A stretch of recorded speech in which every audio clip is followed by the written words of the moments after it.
श्री शिवाय नमस्तुभ्यम। दोस्तों, आप सभी लोग जानते हैं कि अप्रैल का महीना आने वाला है और जब आप यह वीडियो देख रहे हो तो अप्रैल का महीना आ भी चुका हो। तो दोस्तों, अप्रैल के महीने में किए जाने वाले कुछ ऐसे विशेष नियमों के बारे में आज हम आपको इस वीडियो में बताने जा रहे हैं, जिन नियमों का अगर आप लोगों ने एक महीने इस अप्रैल के महीने में पालन कर लिया, इन नियमों को धारण कर लिया, तो आपका जीवन सफल हो जाएगा। मतलब आपके जीवन में आने वाली सारी दुख और समस्याएं धीरे धीरे करके दूर हो जाएंगी और बहुत सारे आपके साथ अच्छे अच्छे काम होने लगेंगे। ठीक है, तो आइए हम आपको बताते हैं कि कौन से वो नियम है जो कि आपको इस अप्रैल के महीने में आपको पालन करना है ना। सबसे पहले हम आपको ये बात और बता दें कि हम आपको इस वीडियो में ये भी बातें बताने वाले हैं कि आप कुछ ऐसी गलतियां करते हैं जिनका आपको पता भी नहीं लगता और उसका आपको दोष लग जाता है। उस दोष की वजह से भी आपके जीवन में दुख और समस्याएं आती हैं। ठीक है, तो सबसे पहला नियम हम आप लोगों को बता देते हैं कि शिव जी पर जल चढ़ाने का तरीका क्या होता है और शिव जी पर जल चढ़ाते समय सबसे ज़्यादा लोग गलतियां क्या करते हैं। देखिए, जब आप शिव जी पर जल चढ़ाएं तो आपको कोई हड़बड़ी नहीं करना चाहिए। अपने मन में प्रेम और अपने मन में भाव रखकर भगवान शिव जी के ऊपर आपको जल चढ़ाना चाहिए। अब देखिए, जल तो आप चढ़ा रहे हैं भगवान शिव जी के ऊपर, सीधा जाकर जल चढ़ा सकते हैं, कोई दिक्कत नहीं है। ठीक है, और जब आप लोग शिव जी पर जल चढ़ाते हैं तो वह जो जल आप लोग चढ़ा रहे हैं वह कितनी ऊंचाई से आप लोग चढ़ा रहे हैं और कैसे चढ़ा रहे हैं, इस बात का आप लोगों को ध्यान रखना है। जैसे कि आप शिव जी पर जल चढ़ा रहे हैं तो जल आपको इतना ऊपर से आपको नहीं चढ़ाना है कि जो जल शिव जी पर चढ़कर जिसके छींटे अगर उचट रहे हैं और वो आपके शरीर पर स्पर्श कर रहे हैं तो इससे आपके ऊपर दोष लगता है। तो इस बात का आपको विशेष रूप से ध्यान रखना है कि जो जल आप भगवान शिव जी के ऊपर चढ़ा रहे हैं वो आपको थोड़ा नीचे करके अपने जल पात्र को करके चढ़ाना है। तो आपको करना क्या है कि जिस पात्र से आप लोग जल चढ़ा रहे हो वह पात्र आपको हल्का सा नीचे करके चढ़ाना है, जिससे कि जो जल आप लोग चढ़ा रहे हैं उसके छींटे आपके शरीर को या किसी के भी शरीर को स्पर्श ना करें, वरना इससे आपको दोष लगेगा और आपके जीवन में दुख आएंगे। ठीक है, क्योंकि भगवान शिव इससे प्रसन्न नहीं होते हैं। भगवान शिव जब प्रसन्न होते हैं जब आप पूरे मन और पूरे भाव से भगवान शिव जी के ऊपर जल चढ़ाते हैं, भले ही थोड़ा सा जल ही क्यों ना चढ़ाएं, पर मन और भाव से आपको यह जल को चढ़ाना है। ठीक है, इस बात का आपको विशेष रूप से ध्यान रखना है। अब दोस्तों, जो जल आप भगवान शिव जी पर चढ़ा रहे हैं वो जो जल भगवान शिव जी की शिवलिंग से स्पर्श होता हुआ, जलाधारी से स्पर्श होता हुआ जलाधारी से नीचे गिर रहा है। अब वह जल बहता हुआ जिस रास्ते से जा रहा है, मतलब वह जल आपने जो चढ़ाया है वह कहीं ना कहीं से तो बाहर जाएगा ही, तो वह जल जिस रास्ते से जा रहा है उस रास्ते के ऊपर से आपको कभी भी उस रास्ते को लांघना नहीं चाहिए। मतलब जिस रास्ते से भगवान शिव जी पर चढ़ा हुआ जल निकल कर जा रहा है उस जल के रास्ते को आपको लांघना नहीं चाहिए, मतलब उसके ऊपर से नहीं निकलना चाहिए। इस बात का भी आपको विशेष रूप से ध्यान रखना है, क्योंकि कई सारे लोग ध्यान ही नहीं देते हैं और वो उस जल को लांघ कर निकलते रहते हैं, अपने काम करते रहते हैं। ठीक है, तो आपको उस जल को कभी भी नहीं लांघना है। चलिए दोस्तों, अगले नियम के बारे में बात करते हैं। दोस्तों, आप भगवान शिव जी पर फूल तो चढ़ाते होंगे या किसी भी भगवान जी को फूल तो चढ़ाते ही होंगे। ठीक है, कोई सा भी वो आप फूल चढ़ाते होंगे, आप चढ़ाते ज़रूर होंगे। अब फूल को चढ़ाते समय आप क्या गलतियां करते हैं वो भी आप लोग सुनिए। देखिए, फूल जब हम लोग भगवान शिव जी को चढ़ाते हैं तो ऐसा नहीं कि हमने किसी भी तरह फूल का मुंह करके भगवान शिव जी के ऊपर चढ़ा दिया है। ठीक है, फूल को चढ़ाने का भी एक नियम होता है कि जो खिला हुआ फूल का भाग होता है, जैसे कि गुलाब का फूल आप लोग देख लो, गुलाब का जो फूल होता है जिस तरफ से वो खिला हुआ होता है वह खिला हुआ भाग आपको भगवान की तरफ करके रखना चाहिए, क्योंकि हम भगवान को फूल समर्पित कर रहे हैं ना, या अपने आप को कर रहे हैं। क्योंकि कई सारे लोग क्या करते हैं कि फूल को उल्टा करके समर्पित कर देते हैं, मतलब भगवान के पीछे डंडी कर देते हैं और अपनी साइड फूल कर लेते हैं। तो ऐसा नहीं करना है, भगवान की तरफ हमेशा आपको खिले हुए फूल का मुख करके रखना है। ठीक है, जैसे फूल आप समर्पित कर रहे हो तो समर्पित करते समय आपको करना है उस फूल का मुख आपको भगवान की तरफ करके रख देना है। ठीक है, भगवान की तरफ आपको वह फूल का मुख करके रखना है। भगवान शिव जी पर भी चढ़ा रहे हो तो शिव जी की तरफ आपको उस फूल का मुख करके रखना है। इस बात का आपको विशेष रूप से ध्यान रखना है ना। चलिए दोस्तों, अब हम बात करते हैं अगले उपाय के बारे में। तो दोस्तों, यह उपाय आप इस अप्रैल के महीने में कर सकते हैं। बहुत ही विशेष उपाय है और इस उपाय करने से आपके जीवन में बहुत सारी खुशियां आ सकती हैं। तो इस उपाय में आपको ज़रूरत पड़ेगी 5 बेलपत्री की। 5 बेलपत्री के साथ में आपको 1 लोटा जल की आवश्यकता होगी और 1 सफ़ेद फूल की आवश्यकता होगी। ठीक है, तो इस उपाय को करने के साथ में आपको एक नाम और याद रखना है जो कि कुंदकेश्वर महादेव का नाम है। ठीक है, तो इस नाम को आपको विशेष रूप से ध्यान रखना है। इस उपाय में आपको करना है क्या है कि सबसे पहले भगवान शिव जी की शिवलिंग के ऊपर 5 बेलपत्री आपको चढ़ानी है। 5 बेलपत्री चढ़ाकर आपको उन्हीं 5 बेलपत्री के ऊपर 1 सफ़ेद पुष्प चढ़ा देना है जो कि भगवान शिव जी के लिए आप लोग लेकर आए हैं। इसी सफ़ेद पुष्प के ऊपर 5 बेलपत्री के ऊपर आपको कुंदकेश्वर महादेव का नाम लेते हुए 1 लोटा जल धीरे धीरे करके एक धारा से समर्पित कर देना है। ठीक है, और भगवान से अपनी प्रार्थना कर लेना है। छोटा सा उपाय है, आप किसी भी दिन कर सकते हैं। सोमवार करेंगे बहुत अच्छी बात है, अन्यथा किसी भी दिन करेंगे तो विशेष फल की आपको यहाँ पर प्राप्ति होगी। चलिए दोस्तों, अब हम बात करते हैं अगले उपाय के बारे में या अगले नियम के बारे में। दोस्तों हम आपको कई सारे उपाय बताते हैं और उन उपायों में आपका एक मन में सवाल ज़रूर रहता होगा कि उन उपायों में जो अगर कोई उपाय दिए का उपाय बताया तो वह दिया कौन सा होना चाहिए। देखिए सबसे अच्छा और सर्वश्रेष्ठ जो दिया होता है वो होता है आटे का दिया, क्योंकि इन दियों को आप बिल्कुल नए तरीके से अपने हिसाब से बना सकते हैं। ठीक है, कभी भी बना सकते हैं, किसी भी समय बना सकते हैं। तो कोशिश ये किया कीजिए कि आप भगवान शिव जी के मंदिर जा रहे हैं तो एक आटे का दिया प्रतिदिन नियम के साथ गोल बाती का शुद्ध देसी गाय का घी का आप लोग जलाकर ज़रूर आया कीजिएगा। ठीक है, मतलब आटे का दीपक आप लोग बनाएंगे तो इससे आपसे भगवान शिव ज़्यादा प्रसन्न होंगे, है ना। चलिए अब बात करते हैं अगले नियम के बारे में। दोस्तों आप लोग जानते हैं कि भगवान शिव जी के ऊपर पंचामृत चढ़ाते हैं, कई सारे लोग चढ़ाते हैं और पंचामृत चढ़ाने का बहुत ही विशेष फल यहाँ पर आप सभी लोगों को मिलता है। पर इस अप्रैल के महीने में अगर आप लोग पंचामृत की इन 5 चीज़ों को अलग अलग करके चढ़ाते हैं तो आपको किस किस फल की प्राप्ति होगी वो आप यहाँ पर सुनिए। ठीक है, सबसे पहले हम लोग लेते हैं दूध। दोस्तों अगर आप लोगों के घर में संतान नहीं है, संतान की वृद्धि नहीं है, आपका कुल आगे नहीं बढ़ रहा है, तो उस स्थान पर आपको क्या करना चाहिए कि भगवान शिव जी पर निरंतर दूध समर्पित करना चाहिए या नियम से दूध समर्पित करना चाहिए। दूध भी किसका? शुद्ध देसी गाय का दूध होना चाहिए। भैंस का दूध आपको भगवान शिव जी पर समर्पित नहीं करना है। ठीक है, शुद्ध देसी गाय का दूध आपको भगवान शिव जी पर समर्पित करना है, इससे आपके घर में संतान की वृद्धि होगी। उसके बाद में दोस्तों अगर आप लोगों के घर में प्रेम बिल्कुल नहीं है, आपके घर में लड़ाई झगड़ा बहुत होता है, भाई भाई में, सास बहू में, किसी भी तरीके की लड़ाई झगड़ा अगर आपके घर में चल रहा है, प्रेम बिल्कुल नहीं है, तो उस स्थान पर आपको भगवान शिव जी पर दही समर्पित करना चाहिए। इस अप्रैल के महीने में दही समर्पित कीजिए, आपके घर में प्रेम बढ़ जाएगा।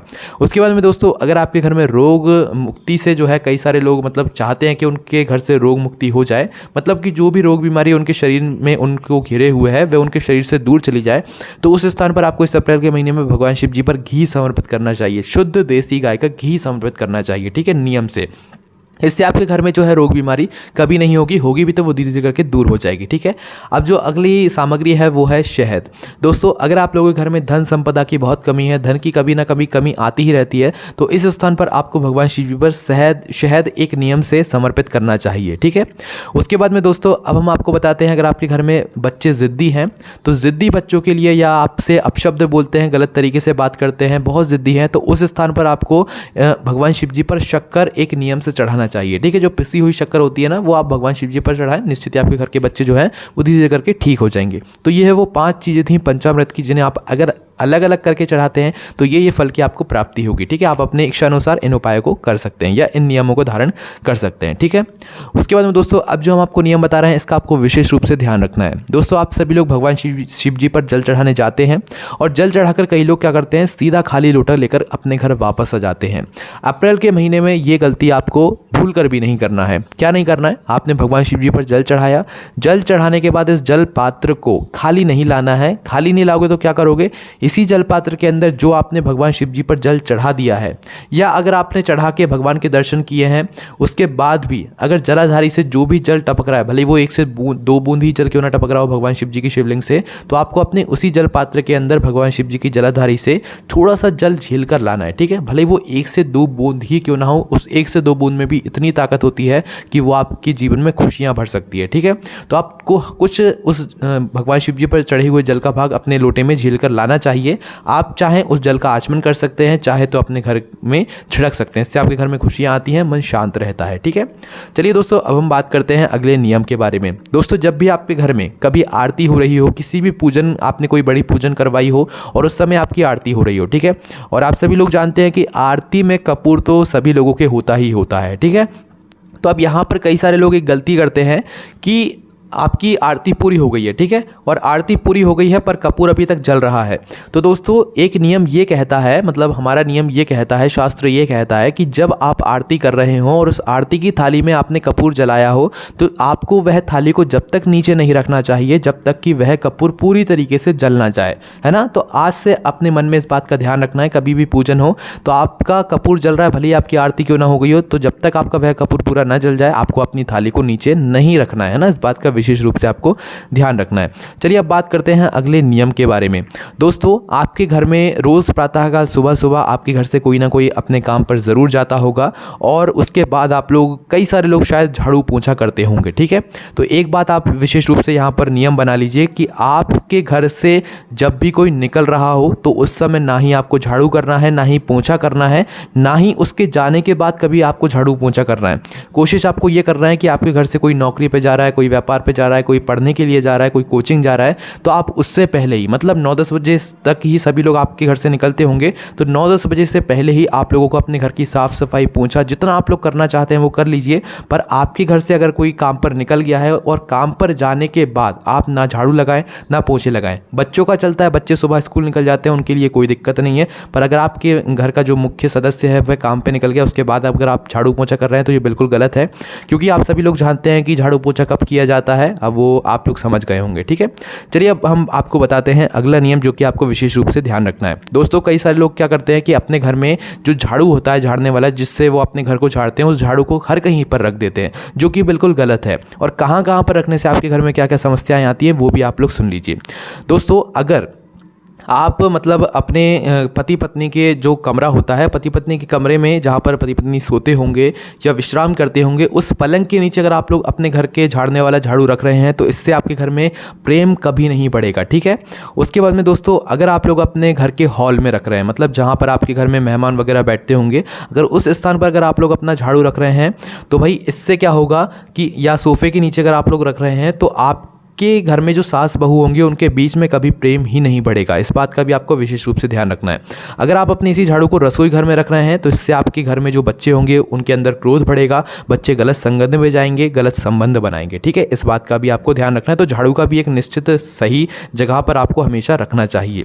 उसके बाद में दोस्तों भगवान शिव जी का जो भ्रमण का समय रहता है वो कई सारे लोग जानते होंगे कि शाम का समय रहता है, और शाम का समय होता है 4 बजे से लेकर 7 बजे के बीच का। इस समय के बीच में भगवान भोलेनाथ और माता पार्वती नंदी बाबा के बैल पर, मतलब नंदी बाबा के ऊपर बैठकर जो है पूरे में भ्रमण करते हैं। तो इस 4 बजे से लेकर 7 बजे के बीच में आपको क्या क्या कार्य नहीं करना चाहिए वो भी आप लोग सुन लीजिए। इस समय के बीच में ना ही कभी आपको झाड़ू लगाना चाहिए अपने घर का, ना ही आपको चूड़ी बिछिया पहनना चाहिए अपने पैर और हाथों में, इस बात का ध्यान रखना है। ना ही आपको सिंदूर लगाना चाहिए, ना ही आपको अपने बाल उछना चाहिए, मतलब ना ही आपको अपनी कंघी करना चाहिए, और ना ही आपको अपने घर के चौखट पर बैठना चाहिए शाम के समय 4 बजे से लेकर, शाम के 4 बजे से लेकर 7 बजे के बीच में। ये नियम आपको पूरे दिन ध्यान रखना है।